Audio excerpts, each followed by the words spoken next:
The second speaker this morning is Mr. Mark Cormack. It's a pleasure to introduce Mark. Again, I've had the privilege of meeting with Mark through our role with ACTA. And in fact, very early in the piece, Mark said to us, all these clinical trials is great, but show me that it improves practice. And since that time, that challenge, if you like, putting down the gauntlet and saying demonstrate that, is something that we've certainly haven't forgotten. To formally introduce Mark, he's the current, he joined the Department of, he's the Deputy Secretary in the Australian Department of Health. He joined the Department of Health in February 2015 as Deputy Secretary, Strategic Policy and Innovation Group. Mark's responsible for strategic national health policy, portfolio strategies and international engagement. And his national program responsibilities include primary health, mental health, public hospital funding agreements and dental. All simple things, I'm sure. Mark, before joining the department, he was Deputy Secretary of the Immigration Status Resolution Group in the Department of Immigration and Border Protection. He's been the CEO of Health Workforce Australia. He has been the Chief Executive of the ACTA Health. He's had a long history of working for over 30 years in various capacities as a health professional, senior manager, policymaker, planner, agency head, and industry advocate, and it's a great pleasure to have him address us today. His talk is entitled Health System Sustainability and Continuous Self-Improvement. Thank you very much, Mark.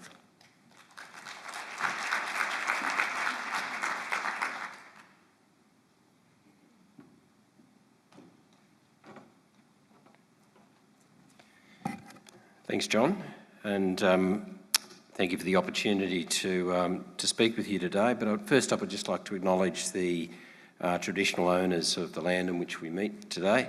I pay my respects to elders past and present, and also like to acknowledge any Aboriginal and Torres Strait Islander people who are with us here today. I've been asked to provide my perspective on health system sustainability, and I think the presentation we had from Neil I think is a really graphic illustration of one of the main keys to sustainability, and that is doing the right thing ends up being better for everybody, and it actually saves you a lot of money in the long term. And I was also somewhat inspired by an interaction with Neil not long after I started with the department, and on his advice I went over to Sweden and spent a little bit of time looking at their particularly their clinical registry systems emanating from Karolinska and also from Sahlgrenska. And I too agree. I think we've got an awful lot to learn from the way that that country has organised and stimulated a very, I think, a properly structured, clinician-led, publicly disclosable display of quality improvement. So that's just a reflection on your presentation there.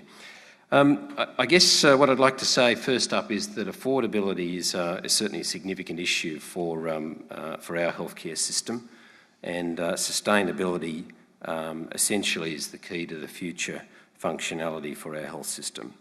Moves to enhance sustainability need to ensure that the consumer's at the centre, that the system's affordable, safe and of high quality, and the system must also be able to adapt to respond to changing needs and technologies. And for this reason, evidence and innovation are essential, and we certainly need to ensure that the slowing growth of healthcare costs does not exacerbate any inequalities in health status or access to care. And I'll show you, I guess, a few slides that indicate some of the trends that we're attempting to address. I'd also like to cover some of the reform measures that the Commonwealth is leading to ensure health system sustainability. And in part, that is effectively to slow the future growth in healthcare expenditure, while at the same time maximising the effectiveness and quality of its interventions. Perhaps in the past, those two goals would have seemed to be opposed. Our sense is that those goals are in fact aligned, but there's obviously a discussion later on this afternoon where you might thrash that out a bit. Health and medical research is obviously critical to this agenda. And with the Medical Research Future Fund now effectively in place, and I'll talk about that, it really is a great time to be in the research space, particularly the applied translational, transformational research space. The health system is probably one of the, I'm just going to work out how to use this. No, that's not how you do it. Here we go.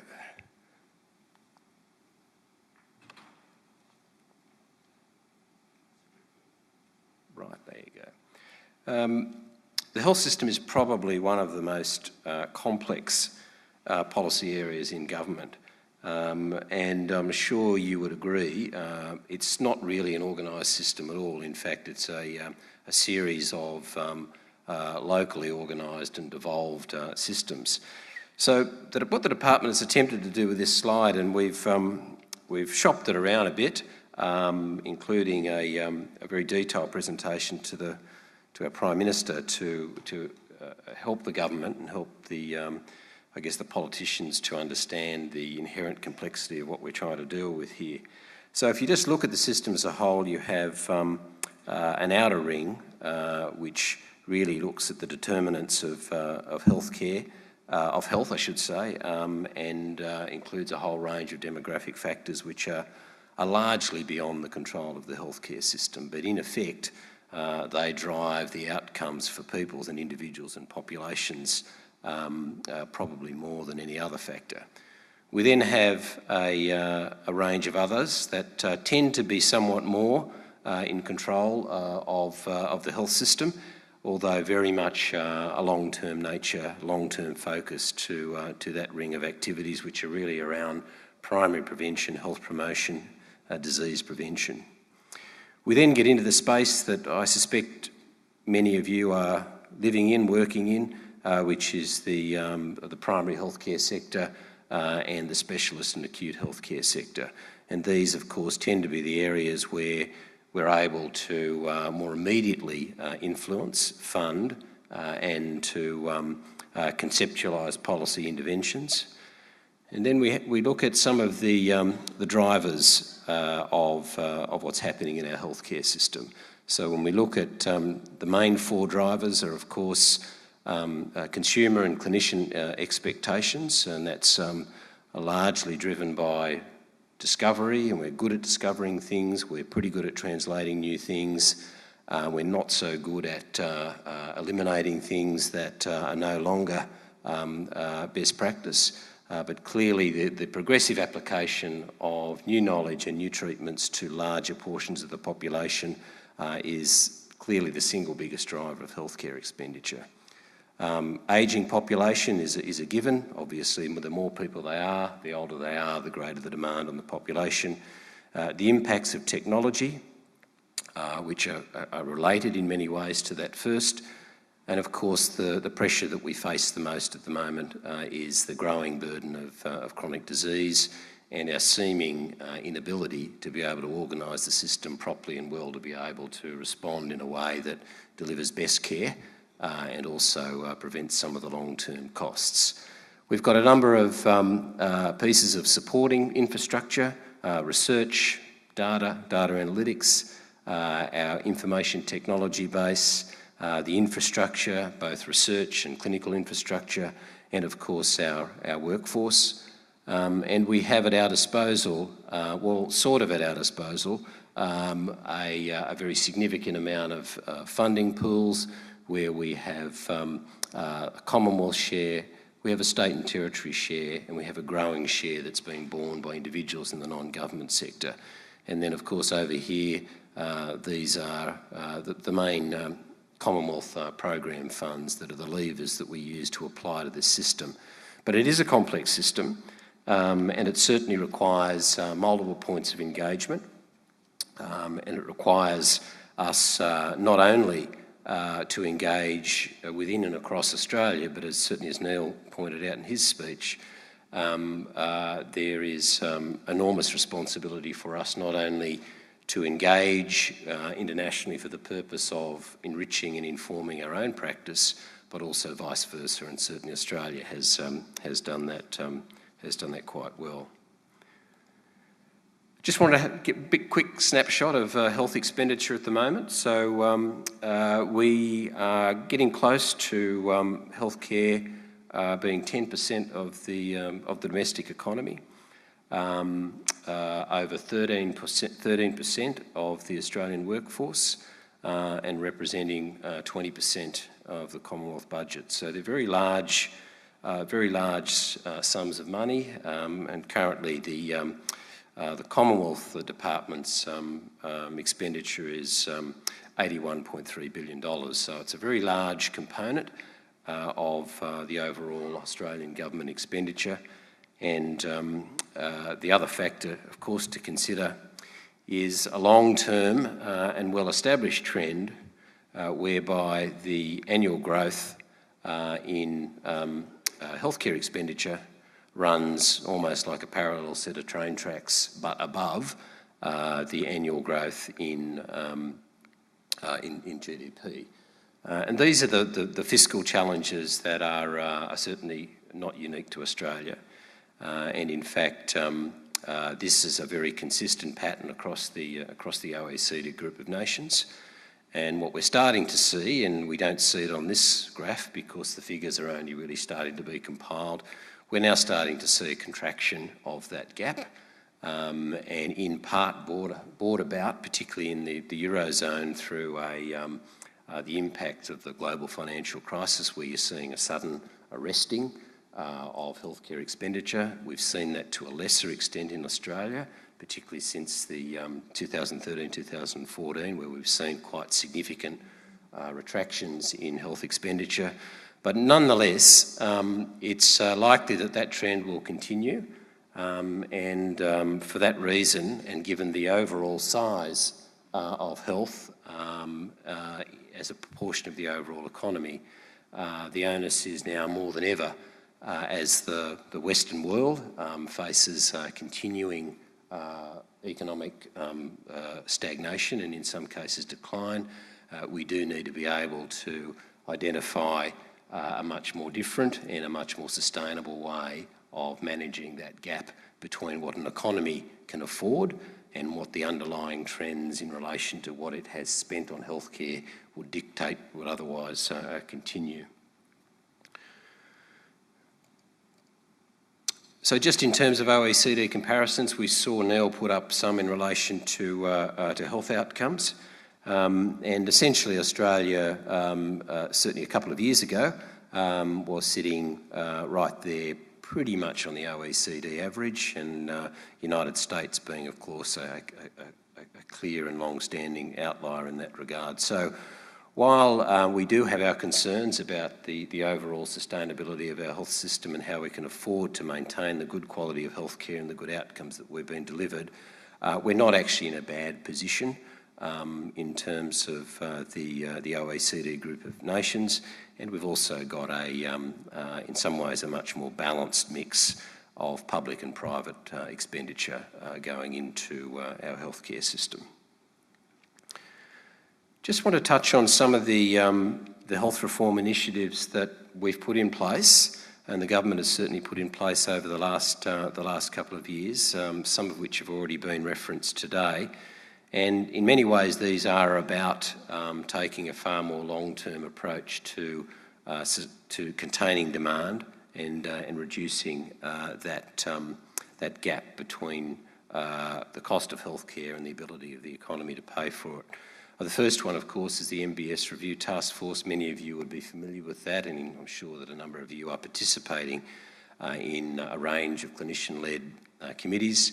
We've got 25 working groups, and its primary focus is to work its way through the 5,500 odd items in the MBS. Many are based on evidence that's at least 25 to 30 years old, and some of which those items are not really based on much evidence at all, but have formed the fundamental way that healthcare is paid for and that healthcare providers are paid to deliver it. So that's a critical piece of work. It's in many ways the back end of an overall approach to health technology assessment. At the front end, in our pharmaceutical space, we've got, I think, a very good, certainly good by global standards, health technology assessment and pricing arrangement for new pharmaceuticals. We've got a pretty good process for new listings on the MBS. but we have this massive backlog of what we would call disinvestment, and that disinvestment is actually essential to reduce the waste quotient that can be reinvested in sustainability of the healthcare system overall. In the private health insurance space, we have also a significant body of work underway. The challenges in private health insurance are complex. They are in part about some lack of clarity about the fundamental role of private health insurance within the Australian health system. Secondly, year-on-year layers of regulation have been placed into the private health insurance space. Thirdly, complexity in terms of the products that we're asking consumers to take out. A series of complicated linkages to taxation and also a government subsidy arrangement, which at the present point in time is running at just over $6 billion a year and forms, again, one of the top 5 or 6 Commonwealth programs. So a lot of complexity there, but also a lot of work to be done, not only in the regulatory space, but also a lot in terms of bringing the evidence base firmly into the private health insurance and indeed the private healthcare market. In primary healthcare, there are 2 principal bodies of work that are being undertaken. The first one is primary health networks, which are relatively new entities. They're a fundamentally different way of attempting to organise, commission and plan the delivery of primary healthcare interventions. Their focus is very much on a localised regional health economy. They will be increasingly given a very significant amount of autonomy, and in fact are already being given a significant amount of autonomy to determine and assess and quantify regional health need, and to be able to work in partnership and collaboration with other health providers in that region to bring forward commissioning and funding plans to respond to those needs. And of course the other somewhat more high profile piece of work that we're undertaking is in relation to healthcare homes. Again, it's an idea that is not new. It's somewhat new to the Australian health landscape, but it is essentially recognising that, apropos my earlier slide, one of the biggest drivers of healthcare expenditure and indeed poor health outcomes is the way that we organise and fund and manage the provision of healthcare services for people with chronic and complex conditions, and a recognition that our payment systems are simply working in the opposite policy direction to what is needed for that group of people. And in that sense, as you would be aware, we are introducing a capitation funding system for, at least for this high need, high risk group of patients.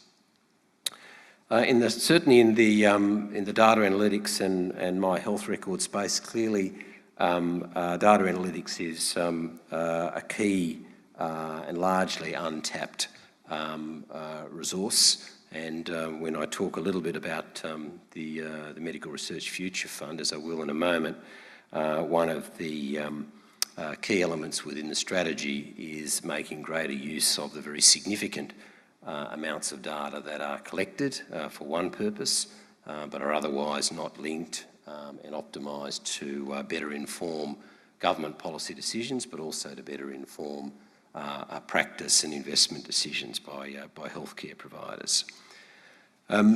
My health record is now been in place in its current form for about 4 years. We now have 4.3 million people and 9,000 providers registered in that system. It is beginning to connect parts of the health system from general practice pharmacies, public and private hospitals. And it is now, I think, getting close to a tipping point. And certainly some of the results from our opt-out trials, whereby we required people to formally opt out as opposed to opt in to the system, which is the standard way that's still in place for most of us. we're finding a negligible number of people are choosing not to participate in that system. So clearly people wish to have their health information available. They wish to have it used to improve their healthcare, but it's certainly pushing the system to be able to respond and remove many of the disconnecting points across our healthcare system as the number of registered citizens and the number of registered providers builds to that tipping point. I'd just like to now move on to the Medical Research Future Fund, which certainly would be a great interest to you here. The Medical Research Future Fund is clearly it's a mechanism, a new mechanism that is going to, I think, transform both the quantum and also the quality and nature of research funded. So just, I guess just a brief illustration, many of you would be familiar with this from the McKean report a number of years ago, which identifies the importance and the quality adjusted life years that can be added to by relatively low cost, high value interventions, through to routine treatment, low value interventions, the elimination of waste, and most importantly, the elimination of adverse events. And I think we saw from Neil's presentation I think a very graphic illustration of what can be done to improve and eliminate variation to get that healthcare cost effectiveness. And we're certainly keen to ensure that as we go into this new phase of funding research in Australia, that we'll be able to achieve a balance across the development of new knowledge and new interventions, which has very much been the predominant component of our current research and funding effort, through to a much more significant element of translational research, right down to the more practical elements of elimination of adverse events and waste through better management. So we think that research, but more importantly a new policy setting and a new funding setting to support that is going to, I think, make a very, very significant difference to our overall research outputs and outcomes. So just to talk a little bit about Medical Research Future Fund. It's, as many of you would be aware, it's a $20 billion endowment fund, and the capital is preserved in perpetuity. An annual disbursement is provided back to government from the earnings of the fund, and provides us an opportunity to, I think, provide a much stronger focus on research translation. It gives us funding to strengthen partnerships between researchers and healthcare professionals, and also, most importantly, will lead to a doubling of existing investments. And if you just have a look at this, this slide, this is where we are now, where just comparing the existing NH and MRC funding that's going into the system. Over the next 4 years, just under $800 million will be invested from the MRFF. That's the indicative funding profile build-up over the next 4 years, and then we see gradually it gets to a point where it's dispersing around $1 billion a year, which would make it, roughly the same, if not a little bit bigger than what the NH and MRC will be putting out. So we think it's a pretty exciting opportunity, and it's also important that it be guided by sound and solid policy base. You would be aware that the Australian Medical Research Advisory Board has been established, chaired by Ian Fraser, and it has now produced 2 important documents, and those documents are required by legislation. The first one is the Australian Medical Research and Innovation Strategy. The the second is the priorities. They were announced a bit over a week ago, and now that they've been announced, that then gives the government the opportunity to bring forward investment and spends against that $800 million. So we are expecting some announcements from the first tranche of MRF in the very, very near future, and certainly there's over $60 million available just in this financial year alone. It's also important to note that there's a lot happening at a whole of government level as well, and I think for those of you who are more deeply involved in the administration and politics of science and research, I think you would see that there is an incredible amount of policy work that's being undertaken. We have a national innovation and science agenda, and we've seen a very significant new investment of just over $1 billion that was announced some time ago, and a significant proportion of that has found its way into the Biomedical Translation Fund, which I'll also talk about now. The Biomedical Translation Fund, in many ways, we kind of see it as a logical companion to the MRFF. The Department of Health is working with AusIndustry to implement the $500 million Biomedical Translation Fund. It's a public-private co-investment venture capital program, and it's designed to accelerate the biomedical discoveries right through to commercial reality. The BTF will help build a bridge over that second valley of death along the research pipeline, the one that holds back viable proof of concept discoveries from becoming a commercial reality capable of making a real impact in healthcare. We anticipate that the fund managers will be announced shortly. The selection process has been undertaken, and the way that model works is there is $250 million of government investment.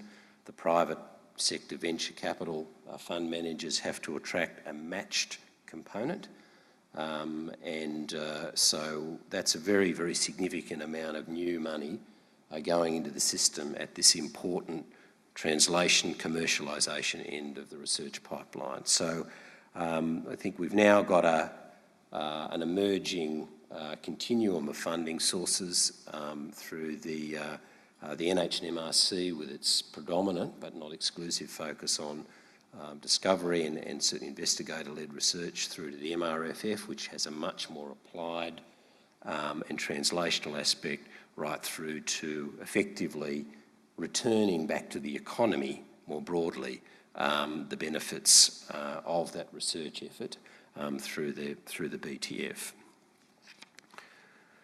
So our sense is that through a combination of an incredibly deep and rich basis of top quality research and translation already in place, and these new investments, a much more solid whole of government, policy and funding framework, that research and clinical innovation will certainly lead to better services. It will greatly assist us with that quest of health system sustainability, and certainly picking up on Neil's point, it will certainly assist us greatly with continuous self-improvement, continuous practice improvement, and better health outcomes. So that's just a bit of a gallop through the economic underpinnings of health in Australia, some policy pieces that are underway, and also I think a great pathway for maximising societal and economic benefits from health and research in Australia. Thanks, John.